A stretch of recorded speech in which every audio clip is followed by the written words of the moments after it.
ನಮಸ್ತೆ ಮಿತ್ರರೇ, ನಮ್ಮ ವಿಡಿಯೋಗಳು ನಿಮಗೆ ಇಷ್ಟವಾಗುತ್ತಿದ್ದಲ್ಲಿ ತಪ್ಪದೇ ನಮ್ಮ ಚಾನಲನ್ನು ಸಬ್ಸ್ಕ್ರೈಬ್ ಮಾಡಿಕೊಳ್ಳಿ. ಜೊತೆಗೆ ಈ ವಿಡಿಯೋವನ್ನು ನಿಮ್ಮ ಮಿತ್ರರೊಂದಿಗೆ ಶೇರ್ ಮಾಡಿಕೊಳ್ಳುವುದನ್ನು ಮರೆಯದಿರಿ.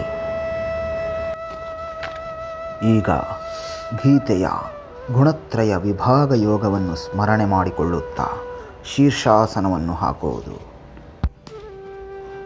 ನಮ್ಮ ಉಸಿರಾಟದ ಮೇಲೆ ನಿಯಂತ್ರಣವನ್ನು ಸಾಧಿಸಿಕೊಳ್ಳುತ್ತಾ ಆಸನದ ಈ ಸ್ಥಿತಿಯಲ್ಲಿ ಇರುವುದು. ಜೊತೆಗೆ ಷಟ್ಚಕ್ರಗಳ ಮೇಲೆ, ಸಹಸ್ರಾರದ ಮೇಲೆ, ಸುಷುಮ್ನಾದಿ ನಾಡಿಗಳ ಮೇಲೆ ಮನಸ್ಸಿನ ಗಮನವನ್ನು ಕ್ರಮವಾಗಿ ಹರಿಸುತ್ತಾ ಅದರ ಅನುಭೂತಿಯನ್ನು ಆಸ್ವಾದಿಸುವುದು.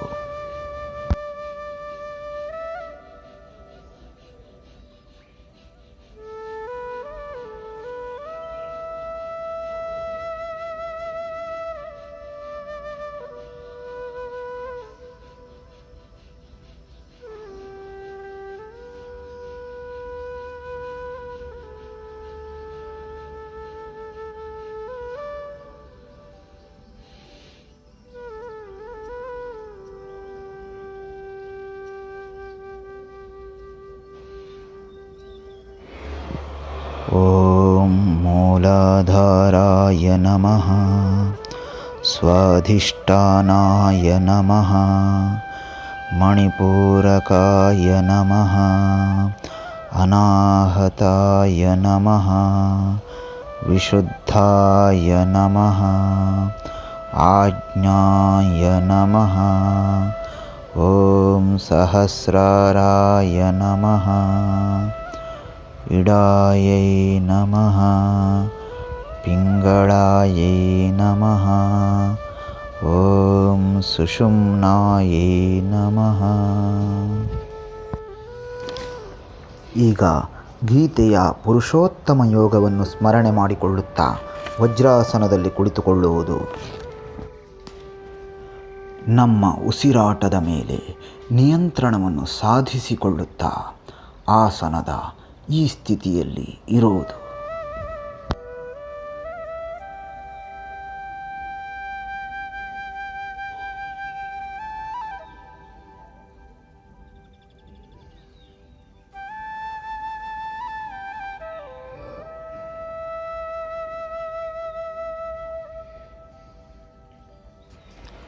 ಈಗ ಪ್ರಾಣಾಯಾಮ.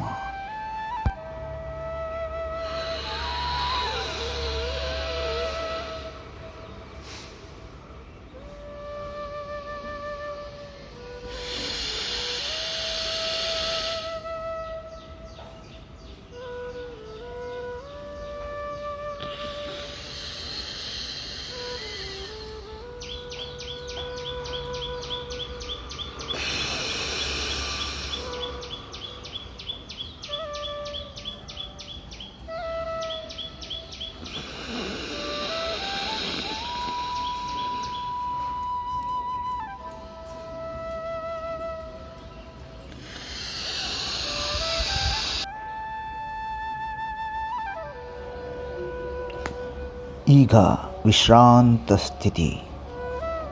ಆಳವಾಗಿ ದೀರ್ಘವಾಗಿ ಉಸಿರಾಡಿಕೊಂಡಿರುವುದು.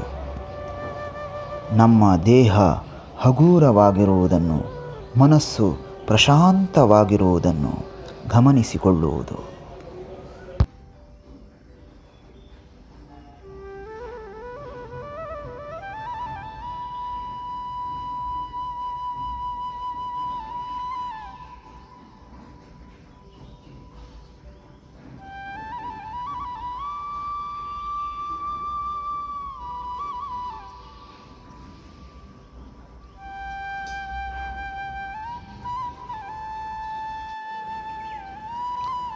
ನಮಸ್ತೆ ಮಿತ್ರರೇ, ನಮ್ಮ ಯೂಟ್ಯೂಬ್ ಚಾನಲ್ಗೆ ಸ್ವಾಗತ. ಈ ವಿಡಿಯೋ ಮಾಲಿಕೆಯಲ್ಲಿ ನಾವು ನಿಮಗೆ ಒಂದಾನೊಂದು ಧ್ಯಾನ ಯೋಗಾಭ್ಯಾಸವನ್ನು ಮಾಡಿ ತೋರಿಸಲಿದ್ದೇವೆ. ಈ ಧ್ಯಾನ ಯೋಗಾಭ್ಯಾಸದಲ್ಲಿ ನಮ್ಮ ದೇಹ, ಉಸಿರು, ಮನಸ್ಸನ್ನು ಏಕಾಗ್ರಗೊಳಿಸಿಕೊಂಡು ಅದನ್ನು ಷಟ್ಚಕ್ರಗಳ ಮೇಲೆ ಹರಿಸುವ, ತನ್ಮೂಲಕ ವಿಶಿಷ್ಟವಾದ ಯೋಗಾನುಭೂತಿಯನ್ನು ಹೊಂದುವ ಪರಿಕ್ರಮವನ್ನು ತೋರಿಸಲಿದ್ದೇವೆ. ಈ ಧ್ಯಾನ ಯೋಗ ಮಾಲಿಕೆಯಲ್ಲಿ ಭಗವದ್ಗೀತೆಯ 18 ಅಧ್ಯಾಯಗಳನ್ನು ಸ್ಮರಿಸುತ್ತಾ 18 ಆಸನಗಳನ್ನು ಮಾಡುವ ಕ್ರಮಪಾಠವಿದೆ. ಪ್ರತಿ ಆಸನಗಳಲ್ಲಿಯೂ ಮೂಲಾಧಾರ, ಸ್ವಾಧಿಷ್ಠಾನ, ಮಣಿಪೂರಕ, ಅನಾಹತ, ವಿಶುದ್ಧ, ಆಜ್ಞಾ, ಸಹಸ್ರಾರ ಜೊತೆಗೆ ಇಡ, ಪಿಂಗಳ, ಸುಷುಮ್ನಾದಿ ನಾಡಿಗಳನ್ನು ಪ್ರಭಾವಿಸಬಲ್ಲ ವಿಧಾನವನ್ನು ತನ್ಮೂಲಕ ವಿಶಿಷ್ಟ ಯೋಗಾನುಭೂತಿಯನ್ನು ಹೊಂದುವ ವಿಧಾನವನ್ನು ತೋರಿಸಲಿದ್ದೇವೆ.